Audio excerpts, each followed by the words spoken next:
नमस्कार, मैं हूं आमिल बेग। आप देख रहे हैं सिटी बुलेटिन न्यूज। पेश हैं आज के प्रमुख समाचार। योगी सरकार के 4.5 साल पूरे होने पर आज समाजवादी पार्टी के पूर्व राज्य मंत्री तेज नारायण पांडे पवन ने कहा कि 4.5 साल में प्रदेश में जंगल राज रहा। लोगों की हत्याएं हुई, लोग मारे गए, लोगों पर फर्जी मुकदमे लगाए गए, बहन बेटियों की इज्जत के साथ खिलवाड़ हुआ। अयोध्या में हो रहे पिछड़े वर्ग के सम्मेलन पर बोले पवन पांडे कि पिछड़ा वर्ग को चिढ़ाने जैसा यह सम्मेलन हुआ है। पटेल समाज, निषाद समाज, विश्वकर्मा समाज, राजभर समाज आदि इन दिनों अपने आप को अपमानित महसूस कर रहा है। योगी आदित्यनाथ सरकार का इस 4.5 साल उत्तर प्रदेश में जंगल राज के जैसा रहा है। लोगों की हत्याएं हुई हैं, लोग मारे गए हैं, लोगों पर फर्जी मुकदमे लगाए गए, बहन बेटियों की इज्जत और अस्मत के साथ खिलवाड़ हुआ है। आज योगी आदित्यनाथ जी अयोध्या में पिछड़े वर्ग के सम्मेलन को संबोधित करने आ रहे हैं। ये पिछड़े वर्ग को चिढ़ाने जैसा है। पटेल समाज, निषाद समाज, विश्वकर्मा समाज, राजभर समाज, पिछड़े वर्ग के लोगों की हत्याएं हुई हैं, लोग मारे गए हैं, फर्जी मुकदमे लगे हैं, अपमानित किए गए हैं। यह है योगी सरकार की 4.5 साल की उपलब्धि।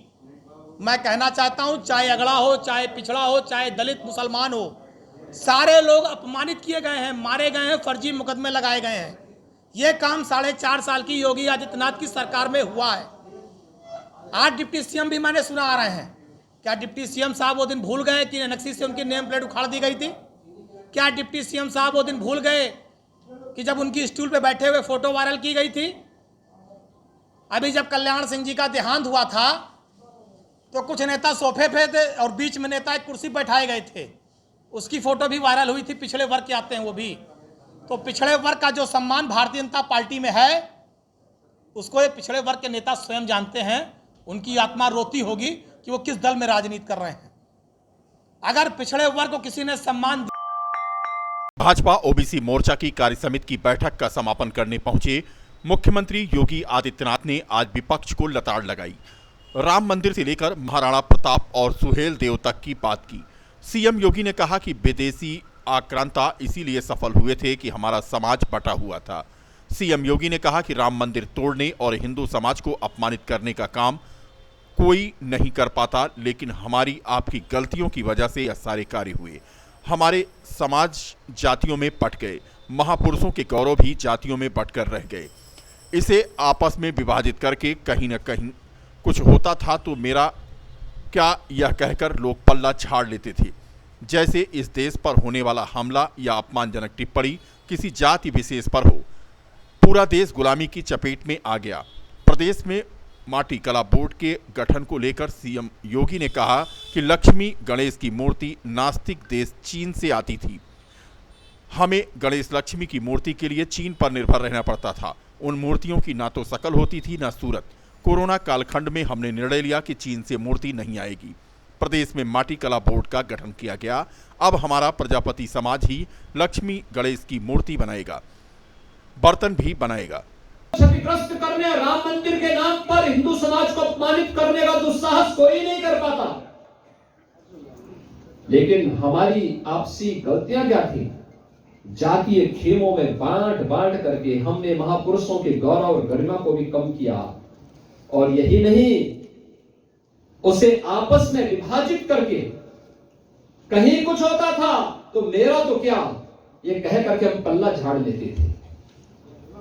जैसे कि इस देश पर होने वाला हमला या किसी महापुरुष के ऊपर अपमान की जाने वाली अपमानजनक टिप्पणी किसी जाति विशेष की हो, काशी कभी कहीं और कभी कहीं और इस सिलसिला जो चलता गया पूरे देश को गुलामी की चपेट में ढा दिया। लक्ष्मी गणेश की प्रतिमा के लिए हमें चीन पे निर्भर रहना पड़ता था। चीन जैसा नास्तिक देश हमारे लिए लक्ष्मी गणेश की प्रतिमा बना के भेजता था। उन प्रतिमाओं में न शकल होती थी, न सूरत होती थी, लेकिन मजबूरी होती थी। हर व्यक्ति जाता था मार्केट से, वही खरीद के लेके आता था। कोरोना कालखंड में हम लोगों ने कहा चीन की मूर्तियां नहीं आएंगी। माटी कला बोर्ड से जुड़े हुए हमारा कुमार भाई बर्तन बनाएगा, मूर्ति बनाएगा, लेकिन सोचिए ना, कैंट थाना क्षेत्र के हाजीपुर के रहने वाले महेश कुमार के 14 वर्षीय पुत्र प्रेम कुमार अपने ननिहाल पलिया साहब गया था और घर में खेल रहा था कि उसे करंट लग गया और वह घायल हो गया। घायल अवस्था में मामा के द्वारा उसे जिला चिकित्सालय लाया गया, जहां पर उसे मृत घोषित कर दिया गया। शव को पोस्टमार्टम के लिए भेजा गया है। गया था ननिहाल लड़का, वहीं पर खेलते समय करंट मार दिया इसको। क्या नाम था, कहाँ गया था? ये प्रेम कुमार नाम है इसका। साय बदी गया था ननिहाल, इसका है घर, इसका यहाँ हाजीपुर सिंहपुर। कितनी उम्र है इनसे? लगभग 14 साल। कैसे करंट मारा, किसी से? खेलते समय करंट चल। क्या नाम है? हरिपाल यादव। आप कौन हैं? उनके भाई है। 2 दिनों की बरसात के बाद अब स्थिति अब भयानक नजर आ रही है। जी हां, 2 दिन तक बरसात हुई तो जल भराव सड़कों पर नजर आया, लेकिन अब आपको हम ले चलते हैं अयोध्या के उन मोहल्लों में जहां पर नाव चल रही है। जी हां, रायबरेली रोड के पास करीब 5 कॉलोनियां ऐसी हैं जिनमें पानी भरा हुआ है। तस्वीरें आप देख सकते हैं रायबरेली रोड की वैष्णोपुरम कॉलोनी से लेकर के इस इलाके की आधा दर्जन कॉलोनियों में नाव के सहारे लोग अपने घरों से आ जा रहे हैं। यानी अयोध्या जो वर्ल्ड क्लास सिटी बननी थी और जिसको लेकर कवायद चल रही है, वहां पर 2 दिनों की बरसात के बाद नाव चलनी शुरू हो गई है। नगर निगम क्या कर रहा है यह तो बात की बात है। अब रायबरेली रोड को आप देखिए, जहां पर मुख्य मार्ग पर ही आज 2-2 ऑटो पलट गए। सहायक नगर आयुक्त अंकिता को इस इलाके के लोगों ने लगातार फोन किया तो आज जलभराव देखने वह स्वयं मौके पर पहुंची। मझवा गद्दोपुर से लेकर के इस इलाके के लगभग आधा दर्जन कॉलोनी पूरी तरह से जलमग्न है, जिसके 200 से ऊपर मकानों के लोग घरों से नहीं निकल पा रहे हैं। 5-5 फुट तक पानी इस इलाके में भरा हुआ है। लोग परेशान हैं। ये शहर का इलाका है, यानी अयोध्या शहर के रायबरेली रोड का यह इलाका है जो निचला इलाका माना जाता है। राजपूत पैलेस से लेकर के मानस नगर कॉलोनी तक, मझवा गद्दोपुर से लेकर के मझवा के अन्य कॉलोनियों में जैसे वैष्णोपुरम के अलावा अश्वनीपुरम आदि इलाका पूरी तरह से डूबा हुआ है। इस इलाके में बचाव और राहत सामग्री पहुंचाई जा रही है और यहां पर नाव चल रही है, जो आपको हमने पीछे दिखाया।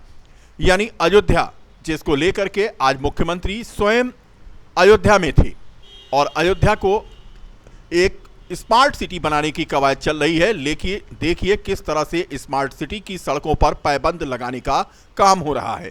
रायबरेली रोड जहां पर सड़कों पर बड़े बड़े गड्ढे बनाए हैं और अभी पीछे आपको हमने दिखाया कि इसमें आज कई गाड़ियां पलट गईं, यानी मुख्य मार्ग पर 2-2 फुट के गड्ढे और जिसमें लबालब पानी भरा हुआ। कैमरा चला तो यहां पर इंतजाम शुरू हुआ।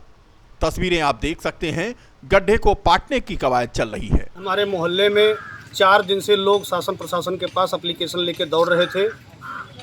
माननीय जिलाधिकारी महोदय द्वारा मिला गया तो एसडीएम को, एसडीएम तहसीलदार को, तहसीलदार लेखपाल को, लेखपाल द्वारा रिपोर्ट जब दी गई तो उप नगर आयुक्त अंकिता शुक्ला जी द्वारा सुबह 9 बजे आश्वासन दिया गया कि यहाँ आएंगी। आई भी तो लगभग 5 घंटे 8 घंटे बाद यहाँ पे 2-3 पंप लगा दिए गए हैं। कब चलेंगे अभी ये चल नहीं पाए हैं और कम से कम 250 से 300 लोग सुबह से परेशान थे। हम लोगों के यहाँ बच्चे दूध नहीं पा रहे हैं, वहाँ नाव चलवा दी गई है और शासन की तरफ से दूध का पैकेट और कुछ बिस्किट्स का पैकेट और पानी की व्यवस्था कराई गई है। कहाँ का मामला है? धन्यवाद देते हैं। हमारे 5 मोहल्ले हैं, वैष्णो नगर कॉलोनी, आदित्य नगर कॉलोनी, श्री राम नगर कॉलोनी, मझवा गद्दोपुर के इधर रायबरेली रोड से कोल्ड स्टोर के पीछे लगभग 5 किलोमीटर में पानी भरा हुआ है। 500 घरों में कमर तक लगभग 5 फीट पानी आ गया था, जिस पर शासन ने ध्यान भी दिया है। कुछ कार्रवाइयाँ हो जाएंगी। मैं धन्यवाद देता हूँ। मुझे विरोध का कोई शौक नहीं है, लेकिन हम लोग पीड़ित हैं इसलिए दौड़ रहे हैं। क्या मामला था? मामला हम लोगों के मोहल्ले में जल भराव की समस्या का था। इस पर प्रशासन ने कुछ कार्रवाई के लिए काम शुरू कर दिया है। प्रशासन से हमारी एक ही मांग थी कि बाढ़ नियंत्रण का बड़ा पंप लगा के पानी की निकासी किया जाए, तब सुलभ रहेगा। और इस छोटे पंप से कई दिन में पानी निकलेगा कोई भरोसा नहीं है। क्या नाम है आपका? विष्णु मिश्रा एडवोकेट। हमारी मुख्य समस्या जल भराव की है। पिछले एक हफ्ते से पानी भरा हुआ है। लगभग 3 से 4 फीट पानी में हम लोग घुस के मार्केट जा रहे हैं। बच्चे स्कूल नहीं जा पा रहे हैं। हमारे मोहल्ले में 80% सरकारी कर्मचारी हैं और ड्यूटी नहीं ज्वाइन कर पा रहे हैं। प्रशासन द्वारा हम लोग गुहार लगाए हैं कि यहाँ जल की निकासी करके नहर में डाला जाए और भविष्य में ऐसी समस्या ना आ पाए, इसके लिए उचित नाली की व्यवस्था बनाई। क्या नाम है आपका? दिनेश सिंह। यहाँ पर पम्पिंग सेट आ चुके हैं, इसमें क्या कहना आपका है? देखिए, इस समस्या के बारे में मुझे कल पता चला। मेरी यहाँ की एक महिला से बात हुई, उन्होंने जब मुझे बताया, और इसके अलावा मुझे कंटिन्यूसली 3 दिन से फ़ोन आ रहे थे। तो चूँकि मैं खुद एक नई अधिकारी यहाँ पर आई हूँ, तो मुझे नहीं समझ में आ रहा था कि समस्या का हल कहाँ से मिलेगा। तो मैं हर कॉल पे यही पूछने की कोशिश करती थी कि समस्या का हल कैसे, आप लोग मुझे बताइए। तो जितनी भी 4-5 जगहों से मुझे कॉल आ रही थी, उन सबका एक ही कहना था कि पैगापुर के पास सहायक शारदा है, वहाँ पर अगर एक मोटर पंप जो भी लग जाएगा तो उससे काफ़ी जगहों की समस्या सॉल्व हो जाएगी। मुझे Shri Ram colony, Guru Nanak inter college, Gaddopur, लगातार यहाँ से कॉल्स आ रहे थे और मैं समझ नहीं पा रही थी कि मैं क्या करूँ। तब मुझे जब समझ में आया लोगों से ये जानने के बाद कि एक ही समस्या, सारी समस्याओं का हल एक ही सोल्यूशन है, तो मैं आज सुबह ही यहाँ पर आई और तब से मैंने ये प्रयास यही किया कि मैं पहले देखा जाके कितनी दूर तक हमें पाइप चाहिए, कितने संसाधन चाहिए। वो जुटाने में हमें बहुत समय लगा और इसके लिए मेरी पूरी टीम ने बहुत मेरा साथ दिया है। मैं अकेले कुछ नहीं कर सकती थी और तो बस उन्हीं के साथ लग के मैं अभी भी कोशिश कर रही हूँ कि एक बार काम शुरू हो जाए। यहाँ पर जो महिलाएं, बच्चे जो 5-5 फुट पानी भरा हुआ है घरों के आगे, उसमें फंसे हुए हैं। मैं खुद गई नहीं, अभी तक पंप चल नहीं पाया, लेकिन संसाधन जुटाने में मुझे समय लगा है। जैसे जैसे लोगों ने, मेरी टीम ने मुझे मदद की, अब पहुँचा है और मुझे लगता है आधे पौन घंटे में मेरी सारी जितने पंप हम लोगों ने जुटाए वो सब काम करना। क्या मैसेज देना चाहती हैं आप? जैसे कि यहाँ पर पंप आए हुए हैं, आप देख रहे हैं, मैंने 10 हॉर्स पावर एक जो हमें शुरुआत से मिल। ये शहर की हाल आपको हमने दिखाई। अब ले चलते हैं आपको ग्रामीण क्षेत्र। सरकार भले ही बाढ़ की त्रासदी से निपटने के लिए तत्पर रहने का दावा कर रही हो, मगर जमीन पर उसके यह दावे खोखले साबित हो रहे हैं। बीकापुर तहसील में बीते दिनों हुई अनवरत वर्षा के कारण जहां एक ओर मैदानों में किसानों की फसलें चौपट हो गई हैं, तो वहीं दूसरी ओर तमसा के कछार पर बने गांव टापू में तब्दील हो गए हैं। यह नज़ारा जो आप स्क्रीन पर देख रहे हैं बीकापुर तहसील के सोनेडाल गाँव का है। कल आपको हमने भावापुर, निमादा, जरुआ आदि गांवों की स्थिति दिखाई थी। बारिश थम गई मगर ग्रामीणों का आम जीवन अस्त व्यस्त हो गया। जल भराव की विक्रांता का आलम यह है कि कहां सड़क है और कहां गड्ढा कह पाना मुश्किल है। लोग अपने घरों में ऊंचाइयों पर दुबक कर रहने को मजबूर हैं। स्थानीय तहसील प्रशासन द्वारा इनकी अभी तक कोई सुधि नहीं ली गई है।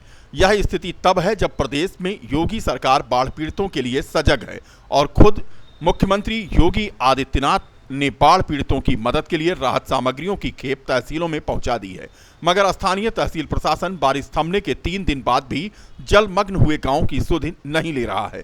वहीं दूसरी ओर इस इलाके के लोगों को कठिनाइयों का सामना करना पड़ रहा है।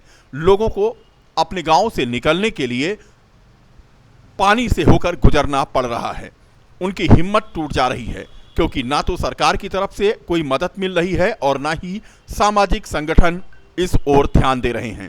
फिलहाल तस्वीरें हम आपको बीकापुर के कई गांवों के विभिन्न इलाकों की दिखा रहे हैं, जहां पर आप तस्वीरों में देख सकते हैं कि किस तरह से लोगों को अपने घरों से निकलना मुश्किल हो गया है।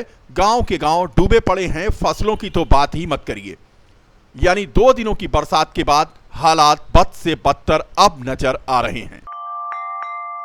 गणेश चतुर्थी के अवसर पर शहर के नियामा क्षेत्र में नेशनल फर्नीचर के पास वंडरफुल गिफ्ट स्टोर रेंज के सौजन्य से विशाल भंडारे का आयोजन किया गया।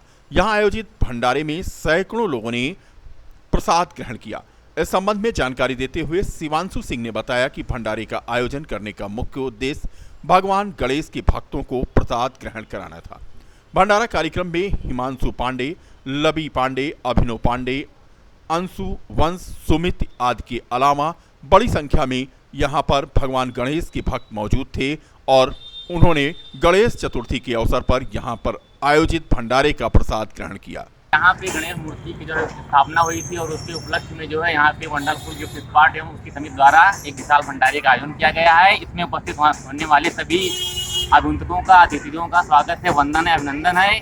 और हम लोग सनातन आस्था में विश्वास रखते हैं। हमारी कोशिश रहेगी ये भंडारा जो है आने वाले वर्षों में भी एक नए आयाम की ओर अग्रसर हो और नए मिसाल कायम करे। इसको जो है हम लोग बड़े रूप में स्थापित करेंगे और भंडारे का आयोजन कराएंगे। और हमारे मित्र शिवान सिंह जो वंडरफुल स्पॉट द्वारा, तो हमने सोचा कि गणेश चतुर्थी के उपलक्ष्य पर एक वहाँ भंडारे, विशाल भंडारे का आयोजन कराया जाए। हमारे चाचा जी श्री हरिशंकर गुप्ता जी द्वारा यह आयोजन करवाया गया है। कृपया 2 शब्द वो बोलना चाहेंगे। आज अनंत चतुर्दशी थी। इस मौके पर भगवान गणेश का विसर्जन का दिन भी था। ढोल नगाड़े के साथ आज शहर के विभिन्न स्थानों से भगवान गणेश की विसर्जन यात्रा निकाली गई।